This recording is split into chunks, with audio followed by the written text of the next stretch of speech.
income inequality in South Africa is among the worst in the world. But some of the top executives in various state-owned entities take home between $1 million and a whopping 9 million rand every year.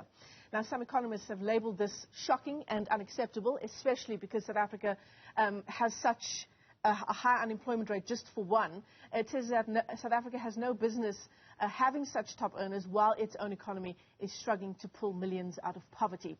So how else should we view the status quo? Let's bring in Dr. Pali Lehohla, who is our former statistician-general, and Dr. Dick Forslund, who is a senior economist at the AIDC. To both of our guests, thanks very much indeed for joining us this morning. Dr. Lehohla, I want to begin with you this morning because it's so important to take a look at the kinds of salaries that the CEOs in our public entities are earning versus privately owned entities. How do we have the discussion in a context like South Africa, where we're seeing salaries up to in fact, over 9 million rand, 2 million rand annual salaries in public entities? On the face of it, what does that look like given the state of our economy? Thank you very much, Michelle. But let me digress a bit. I mean, one of the fiercest economists, my Susla, passed on yesterday. And the last session I had was on executive pay. And may his soul rest in peace. I wanted to just mention that point. Coming to the question that you are raising, certainly it's ludicrous. I mean, it's capitalism at its best. The game is rigged right from the beginning. It's a game of monkeys who are judges in their own forest. And they make the same argument that it will be bad if they don't get that kind of salary, they leave. But when you start comparing purchasing power parity on a purchasing power parity basis, South Africa is way above the mark. In terms of income per capita, national income per capita, you'll find that executive pay is actually 541 times the lowest paid people. So whilst the average income is $66,000 or $4,000 in terms of the $15 exchange rate, 15 rands to a dollar exchange rate, the executives go away with 36 million. Now, of course, that's the top end. Now we are talking about SOEs. SOEs are really very badly performing. I mean, for the CEO of ESCOM to be earning 8 million when we don't have electricity, the question is, why should we pay that much? Yeah, absolutely. So really, SOEs are so badly performing. The justification for increases in their salaries was that they have to be competitive. Now they are neither competitive nor are the entities they lead doing anything for South Africa. The questions have to be asked. Certainly, it's a rigged game where monkeys are judges in their own forest. Dr. Forslund, I want to bring you into the discussion because Dr. Lehohla calls it ludicrous. And the reason why I suppose he says so as well is because the question becomes, are we taking into consideration the performance of these CEOs in public entities? Because that's what privately owned companies do, don't they? They link your salary and certainly your bonus to whether you are meeting your performance targets. Yeah, but also in the private entities, I think that the salaries of CEOs are ludicrous. So I would say that it really doesn't matter to me if the state-owned enterprises or all the different state agencies, and by the way, last time I looked, is 133 of them. If you look at the consolidated expenditure in the state budget, so 133 different small entities are a part of the sort of state agencies. I think rather one should look at, it's kind of like a heritage from the apartheid wage gap, and then you have the gravitational pull from the corporate sector too. So you have a heritage or a legacy from apartheid where the working class wages and the wages kind of for the ground staff in private and public are very, very low.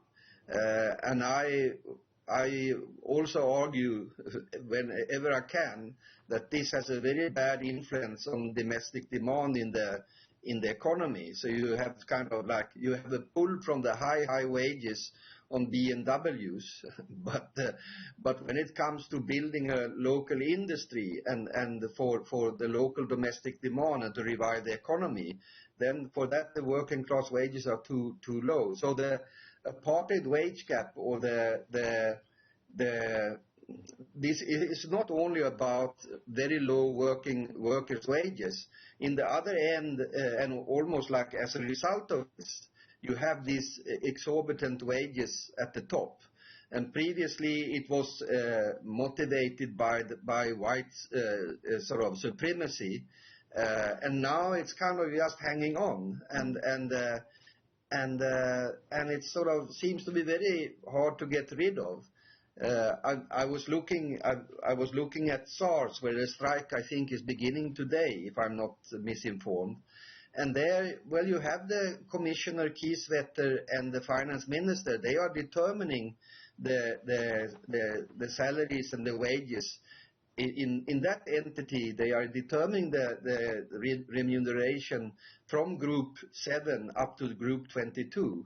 And so it's kind of like a responsibility of also the SARS to change the wage policy of their own sort of SOE, or their own institution, which is a key institution. So I hope that they can solve the conflict very soon. Yeah.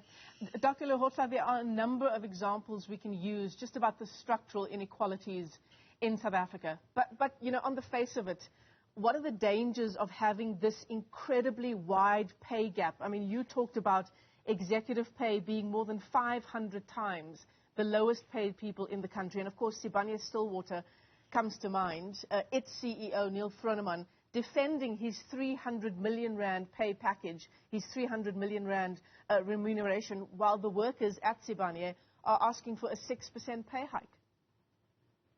Well, I mean, the inequality is bad for any situation, and I think executive pay perpetuates that. And as I said, the problem is that they determine this themselves. Of course, they say it's the boards. It's not necessarily the board. It's the system is rigged.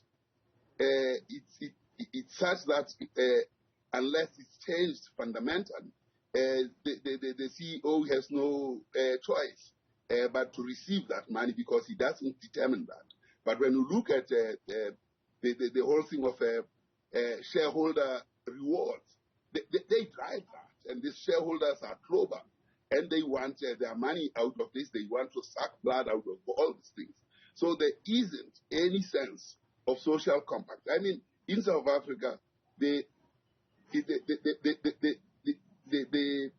per capita GDP income of the highly paid it's at 541 times difference from the average. In India, it's 66. In Malaysia, it's 72. So South Africa is an outlier, a total outlier. And when you look at salaries of the highest paid CEO, it's 1,133 times the salary of the lowest paid person in the industry.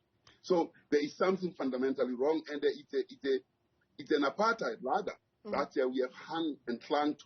So the democracy has just sucked in the black government into this ladder, and we haven't changed. So, Dr. Lehohla, how do we move from where we are now? We've talked about SOEs not being held liable, not being held accountable when they're not meeting their basic responsibilities. But outside of public entities, how do we deal with this kind of disparity? Well, other countries manage that. I mean, South Africa is a serious outlier, and they are threatened by this by the aristocrats who are well paid, such as the man who is saying he deserves 300 million rands because it's bonuses and the like. Mulholland, the late Sunday Times columnist, writing in 1998 about Barings Bank, which went bankrupt, and then we go to Enron. All these scandals that we see of executives that get high pay and they win when the organization gets better, and they also win when the organization gets worse. So the game is rigged and it has to be changed. There is no reason why people can get this kinds of ludicrous salaries in a situation where there is such high inequality. Inequality is bad for any situation. Yeah, in a situation where half of the country's young people are unemployed. Dr. Dick Forslund, let me get your final comments on this issue. I mean, when we think about another issue that's related, the public sector wage bill, that's what Treasury is also asking for, isn't it? It wants a unified salary structure for one, so we can try and rein in the kind of salaries and the kind of expenditure. Yeah, but I mean, the Treasury and I'm afraid also in cohort with the World Bank now after this unnecessary loan in January and an agreement about the framework, they are on a trajectory of reducing the size of the public sector as the share of the whole economy. So they are also reducing in a situation where the Director General of the Department for Public Administration, when she acknowledged vacancies officially of 165,000 posts in the public sector in this December now at the Public Sector Summit, then the Treasury, if you study the budget papers, they want to reduce the employment in the public sector with sort of around 50,000 jobs more.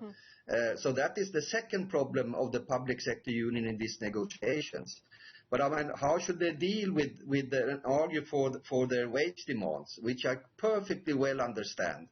Well, I think that you should bring in the issue of income or wage of equity in the negotiations. And they should really, I mean, that is a responsibility for the trade union in South Africa to campaign against wage inequality and to build such a campaign and to speak about the apartheid wage gap. And which is lingering on, even if as a legacy, even if the CEO is black. But it's kind of like it's a culture of where the managers and so on, that they, whatever they are doing, and if they should be there or not, they are sort of regarded as another type of human being almost, and it's not acceptable. Absolutely. So it's a responsibility for the unions also. Dr. Dick Forslund is a senior economist at the AIDC. Dr. Pali Lehohla is the former statistician-general. Let me thank you both for your time this morning.